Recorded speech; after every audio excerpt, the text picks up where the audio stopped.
Alrighty, here we go. So radical functions. Radical functions are any functions that have a square root, cube root, fourth root, whatever square root type of vinculum, radical vinculum is placed in your function. That makes it a radical function. Okay? So f of x, the generic version, the parent function of a radical looks like this. So here's an x and y axis coordinate. This is x, this is y. Very generic version is something like this. This is a square root. Y equals square root of x. Okay?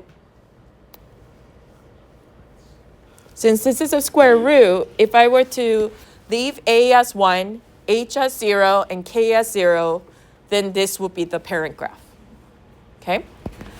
So, do you remember how these are transformed when you have parabolas for quadratic functions? Sort of.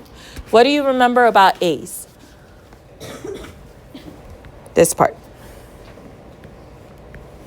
You can color it if you like. I have colors in the front. What do you remember a's being?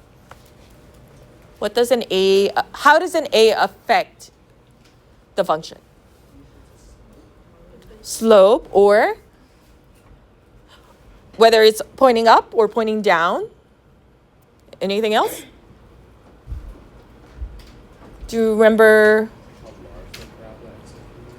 One more time? How large a parabola is? Okay. Yeah. Do you remember me saying something like vertical stretch and vertical compression? When is it a vertical stretch? When a is, what is it, Timothy? Greater than 1. So this is the one. When you have a vertex that is greater than 1, a that is greater than 1, vertical stretch happens. And if I were to graph a parent function here, a vertical stretch would pull this graph upward because there's a vertical stretch. Does that make sense? Yes? Okay. Then what if it's a function with an a that is between 0 and 1? What happens? Vertical compression. Does that mean, am I getting closer to the x-axis, or am I getting closer to the infinite, away from the x-axis? Vertical compression meaning my graph, my parent graph, is going to get a push downward. So it's going to get closer to the x-axis. Okay. Then what's a negative a? Emily? You said it earlier. What does negative a represent? It's facing down. It's facing down. It's facing down if it's a parabola, but I don't think it's facing up or down. I think it's facing right. Isn't it? It's headed right. So what can we say about a vertical, maybe a reflection? Yeah? Vertical reflection over which axis? X-axis, okay? When you graph using the transformation pieces that you know, you must do the reflection first if there's a reflection. You have to do the reflection first, because if you try to reflect over the x-axis after moving the graph, it's not going to land in the same spot. Okay? So you have to reflect over the x-axis first, and then do the transformation, the shifting to the right and up, or down, or left and down, whatever it may be. Okay? What about h and k? What do you know about h and k?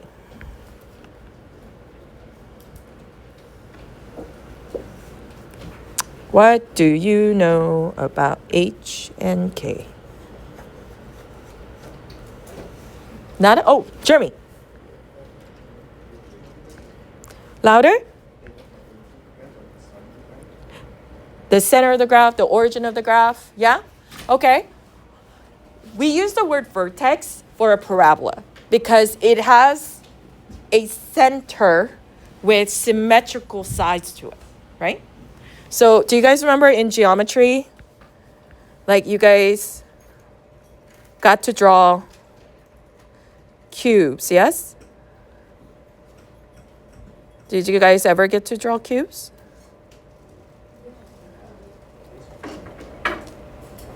Yeah? How's my cube? I think I would give that a C. Okay. So the corners of where the edges meet are called vertices. Did you know that? Vertices is a plural form of vertex. There should be a symmetrical right and left side for that vertex to exist. It also causes two lines to come together to make an angle, right? This is also called a vertex. So it's the same idea of what a parabola would look like. That will be where like main attraction, the main focus should be at, right? In a radical function, this is not really called a vertex, but rather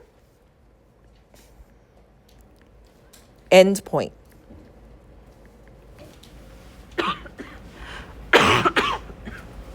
It's called an endpoint because the graph, it looks like a ray.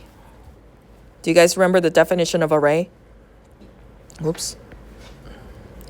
A ray is a line that begins at an endpoint and goes one direction infinitely. That's that graph, right? So we call it an endpoint. So, but the vertical, the vertical and the horizontal shifts happen the same way for H and K. All right. So knowing that, H is what kind of shift? Yay, horizontal, we said it.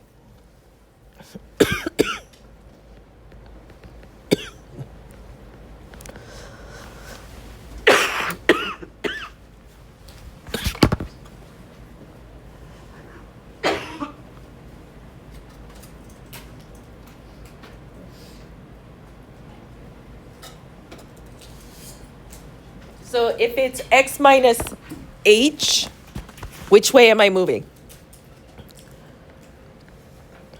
Oops, sorry, I went the other way.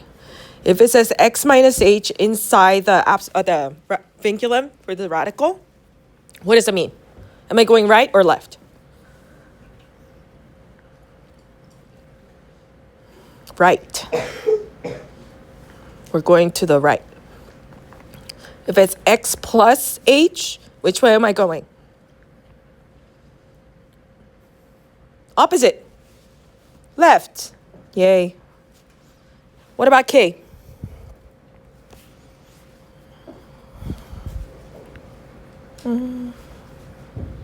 What kind of shift is it? Vertical. Vertical shift. Horizontal shift. Okay. So if it's a vertical shift, if I have a positive k, that means which way am I going? Up. And if it's a minus k, we are going down. Okay. So let's graph a couple of these.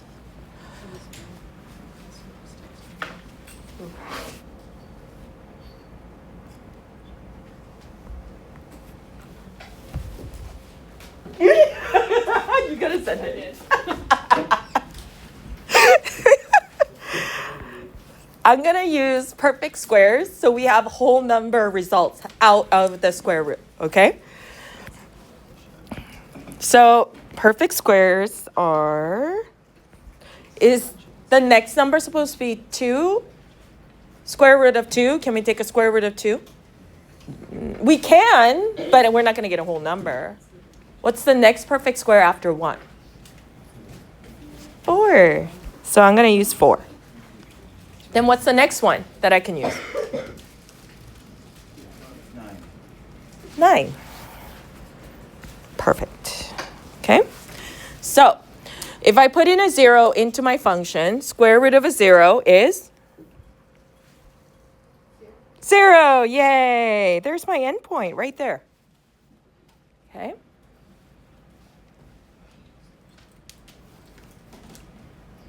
Nathan, stop being weird, man.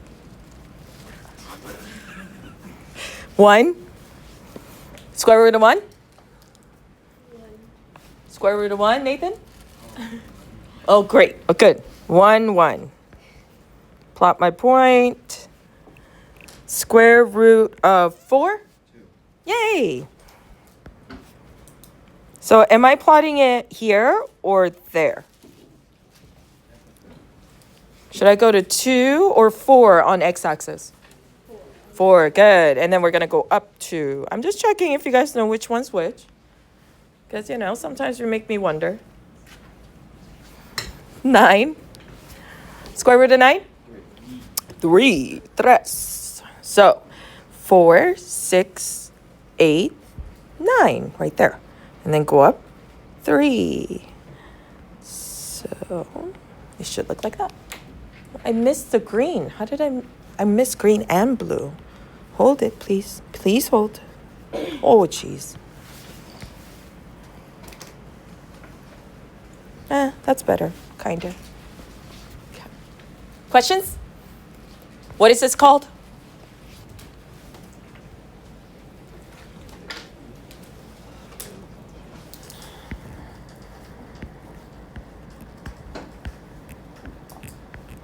Parent graph? Or parent function of a radical, right? Radical function parent graph, okay? All right, f of x equals the square root of x plus 3 minus 2. What should we do? Just to save you some time, I'm going to give you the numbers for x input that we can get whole numbers out, okay? So we're going to put in negative 3, negative 2,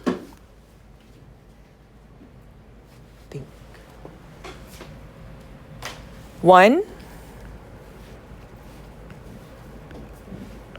and 6. Okay, ready?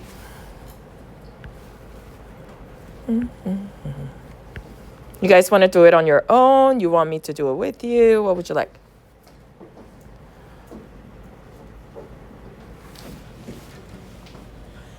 I'd love to do it with you. Let's keep going. Here we go. You guys are so dead today. What's negative 3 plus 3? 0. Square root of a 0 is? 0. Minus 2 is? Negative 2. So that's my very first pair. Negative 3, negative 2. Negative 3 is here. Negative 2 is there. So there it is. First one. And then negative 2 plus 3? Negative 1. No, 1. 1. Square root of 1? 1. 1. Minus 2? Negative 1. Now it's negative 1. So negative 2, negative 1, right there. Anyone lost about what I'm doing right now? We're pretty clear on what we're doing?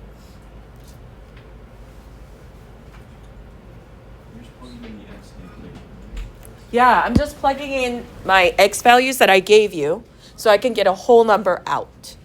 Okay? That's why I said I would choose it for you instead of having you struggle to look for it. Okay? So 1 goes in. 1 plus 3. 4, square root of 4. 2 minus 2. Ooh, there is a point right there. I'm going to use my purple. There it is. Okay, what's my next one?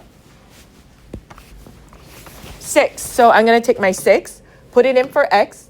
Wait, the x is 1. X. Oh, you're right. Thank you for correcting me. You get 10 points for your team. Thanks for correcting. Okay, 1, 0. There it is. Thank you, Emily. Okay. Ooh. There you go. 6. 6 plus 3. 9. Square root of 9. 3. 3 minus 2. 1. So this is 2, 4, 6. There we go. 6. And then we're going to put 1. Okay. Connect the dots into a curve. Okay. Second. This is called what? What's the pink point called? Endpoint. Oops. Skip the letter. And endpoint is the h comma k. In this case, it's 3, -2. -3, -2. My bad. Okay. If it says plus 3, it's referring to the left 3. Okay. So you have to use the opposite in our points. Any questions? Alrighty. Okay. I'm going to save you the trouble of writing all of this down. But we do need to identify this. This piece right here on the right is going to be the identifying. I can identify the domain, range, and restriction of square root and cube root function. So in order for you to know all of those restrictions and basic key features of a square root function, we need to know how to do that square piece on the right. So we're going to transcribe y equals square root of x. Here are the values. 0, 1, 2, 4, 9. Sorry, no 2. The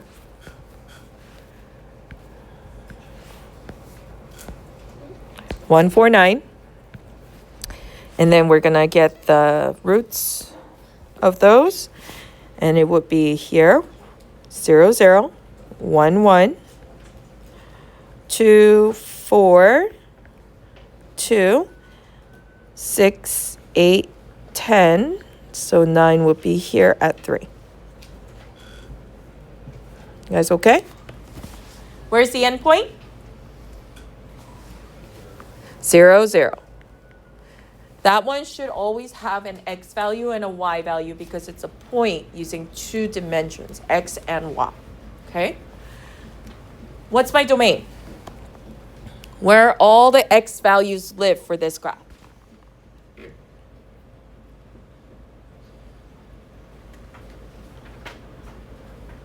Aiden? 0. 0. Just 0? That's it? 0 or above. How do we write that in math? X is above or X is above or greater than greater than or equal to 0. or equal to 0. Perfect. That's an inequality version. Anyone know how to write it in interval notation? That shows I include the 0 and it goes to infinite direction forever. How do we write it? Oh, you got it? It would be 0, comma, Yup. But would it be parentheses on both sides? Bracket where, Nathan? On the infinity or the 0? 0, because it includes it. Okay? Then what's the range? Josie?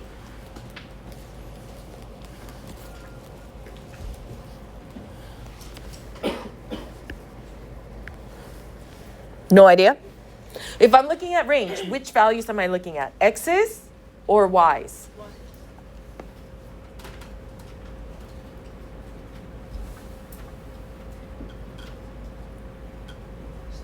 Range is domain or range? So the y. So which direction are we looking at in order for me to see where the y's live for this graph? Y is?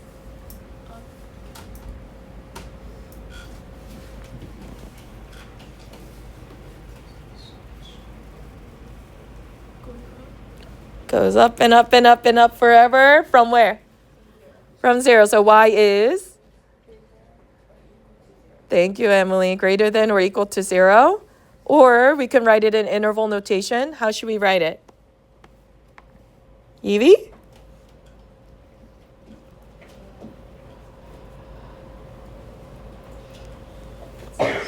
It would be the same as domain, but we're going to be looking at y values. Okay? So it would be bracket 0, positive infinity, open parentheses. How are we doing? You guys still with me? In behavior, we have to look both direction, to the right and to the left. To the right would be when x is getting greater than 0. So like towards the positive infinity. Then what's happening with my y values there? Positive infinity.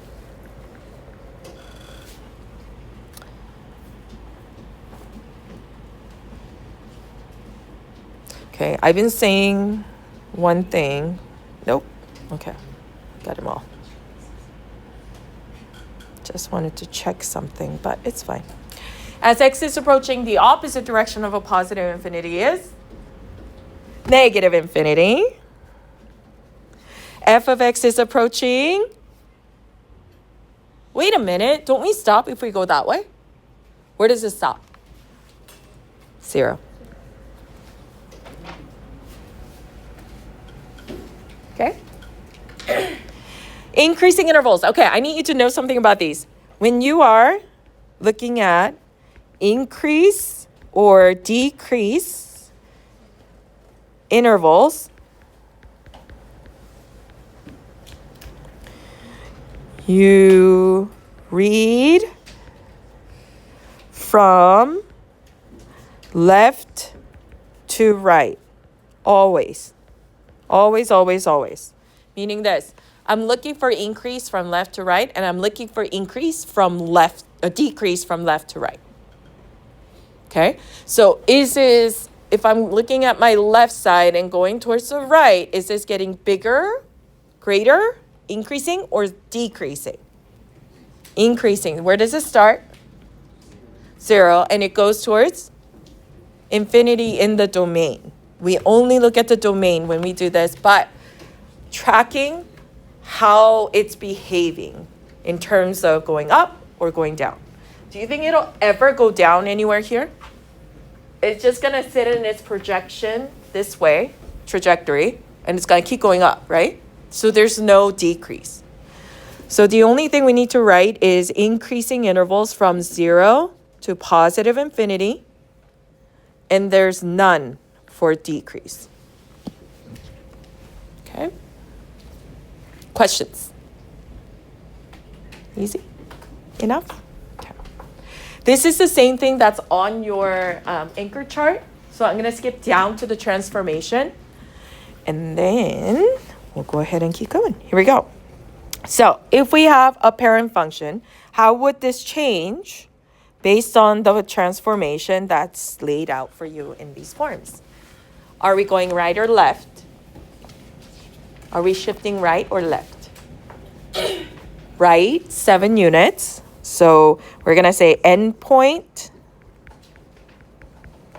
shifts right 7 units. And what else? Up, down, diagonal, left, right. Up 2 units. Thank you. If there's no changes to other parts of it, then you don't have to mention it.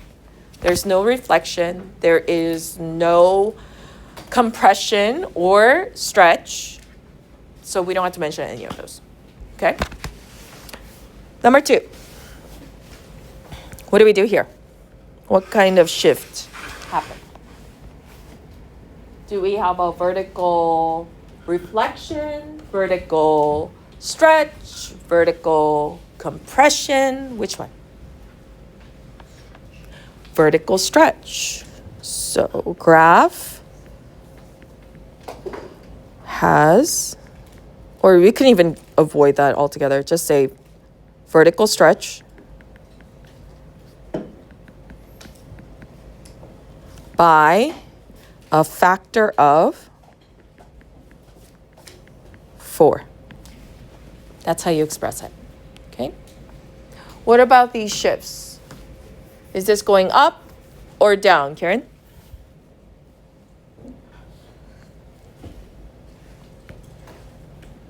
Right here. Does that tell me I'm going up or down? Down, how many units? So I'm going to say endpoint shifts down 1 unit. Okay? Pretty easy, right? I hope.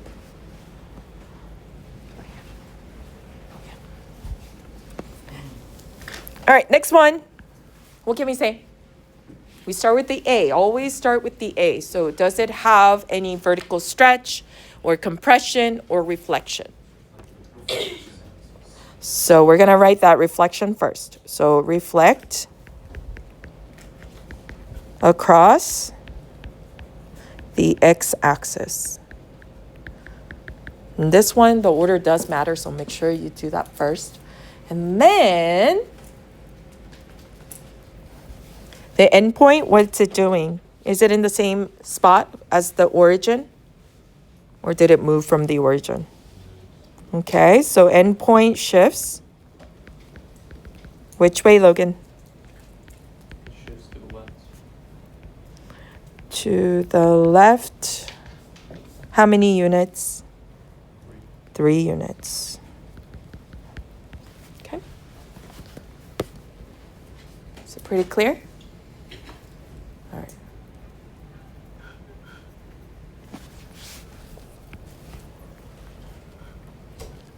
Okay. Which transformation should we list first here? Shreya. What's a factor of 1/2? Vertical stretch? Vertical compression. Vertical compression by a factor of 1/2. What else? How is this moving along? Where's the end point? There?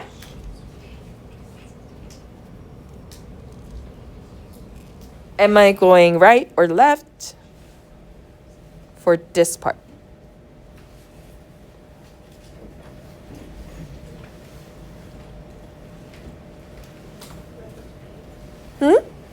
Right? How many units? Yay! And point shifts 2 units. Oh my goodness, I'm trying to write right a little too early. Right? 2 units right. And what else?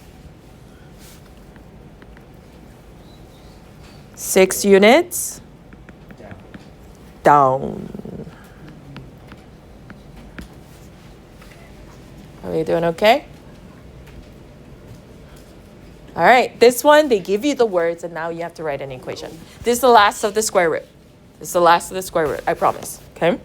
The square root parent function is reflected across the x-axis, then shifted 7 units left and 1 unit down.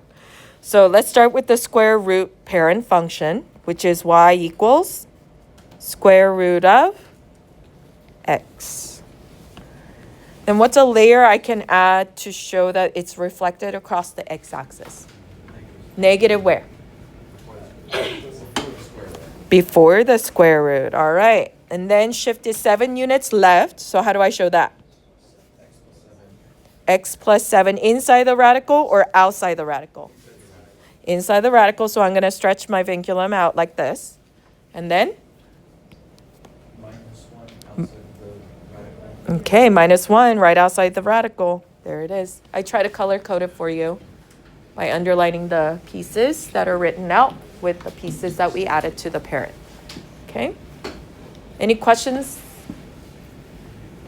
You need like a 3-minute? Yes. Okay, 3-minute